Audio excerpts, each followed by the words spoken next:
welcome to the Art Minds. The music is The Blue Danube by Strauss, and I'm here working on my MF Doom portrait. And welcome.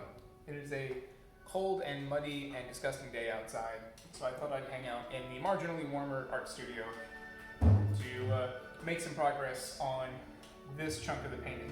Not a terribly difficult part. But I wanted to talk at least a little bit. Black paint. I wanted to talk at least a little bit about the impeachment hearing and the acquittal and all of that. So, if you are not sure what happened, I don't blame you. Long story short, the former president, Trump, was essentially acquitted on the premise that he's no longer president, so it doesn't matter what happened. Jurisdiction. You can only charge a sitting president, or you can only remove a sitting president, so him not being a sitting president, it's all moot. And that was essentially the position taken by Senator Mitch McConnell, who was the majority leader when this all started and became the minority leader as things transitioned.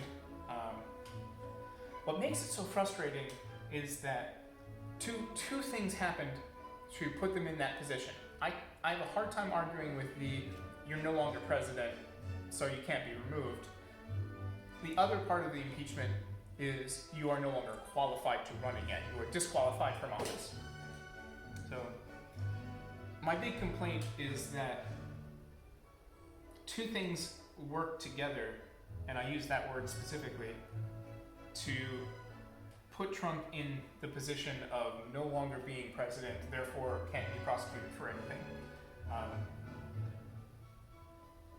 On one hand, Senator McConnell said, I'm going to take the Senate into recess until the inauguration. So essentially, we're not going to be here until the very last minute, and that's going to make your job as the prosecutor is much more difficult. That's frustrating and annoying. But also, Speaker Pelosi waited 12 days to essentially walk the articles of impeachment from the House across the hall to the Senate. Once the House says, hey, impeach this guy, whoever this guy is, the Senate has to act on it basically right away, within a very short amount of time. So they could have started that process while Trump was still in office, and that would have made his he's no longer in office argument moot. But they didn't. They waited and waited. And something tells me that all of that was on purpose.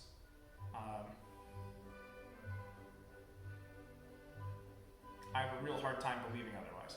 So, anyway, that's where we are. So, essentially,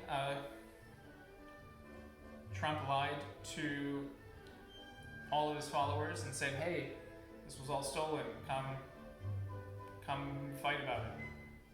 And they did. And people died. And now, they've died for nothing.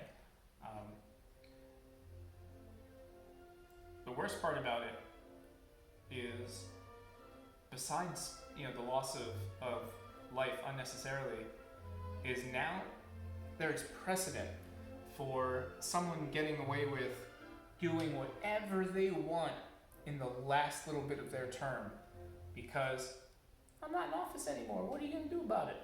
Meh. That's the worst part.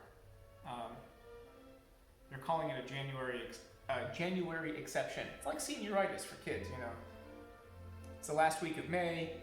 You're going to graduate in a couple of days. You don't need to do any work. You got your college acceptance letters, trade school. Screw it. If you're the president, want to rile up your base, want to get them to storm the Capitol, maybe kill a couple of elected officials, what's the harm? You're going to be out of office in a week anyway. What's it matter? You got the nuclear football? You want to start a war? I'm done. I'm out. Boop. Bye. That's what we're facing now, and that's bad. So yeah, so I'm nervous isn't the right word. I'm not mad. I'm just disappointed. All of us by being our elected officials, whom are supposedly accountable to us, they could have done so much better. This was all unnecessary. But here we are. So, going forward, what you can do, call your elected officials. Make sure that this doesn't happen again. Make sure that if a president does something really, really bad, that they move on it. And don't let this January exception come in.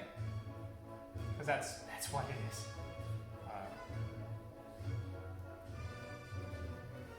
But also, this kind of sets a precedent for the downtrodden and disenfranchised.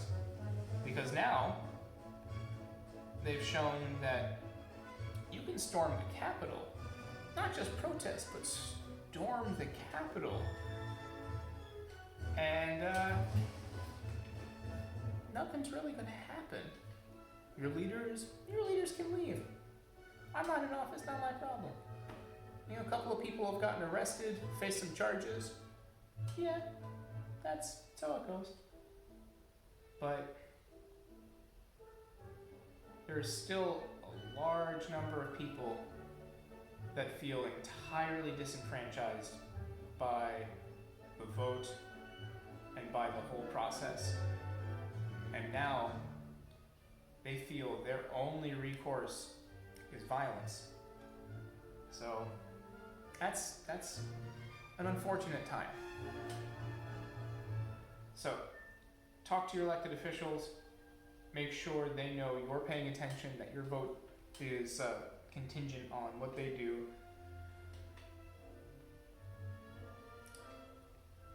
And for yourselves going forward, I've said this before and I want to reiterate, and this is me from a I love everybody kind of guy. Arm yourself with whatever you feel comfortable with. Rifle, shotgun, pistol, crossbow, bow and arrow, slingshot, machetes, swords, nunchucks, whatever you are comfortable arming yourself with. And, you know, preferably whatever is legal, but I'm not going to tell you what to do. But arm yourself. Train how to use it. You don't need to be like Super Ninja All-Star, but be safe, be competent with whatever you arm yourself with. Organize your neighbors. Talk to your neighbors. See what you all need and protect yourselves. Because it's real clear that we're on our own. The institutions that we have entrusted to protect us aren't. The government that we have voted to represent us doesn't. So we're on our own. So for me, that's a serious thing, but it's not a cause for sorrow. That's not a cause for major woe and worry. We're resilient, we're creative, we're strong, we're smart. So I think we'll be okay, but we have to work together. So yeah, thanks for hanging out with me. I hope you are safe, well fed wherever you are. I wish you mucho, mucho, mucho amor. And yeah, good luck out there.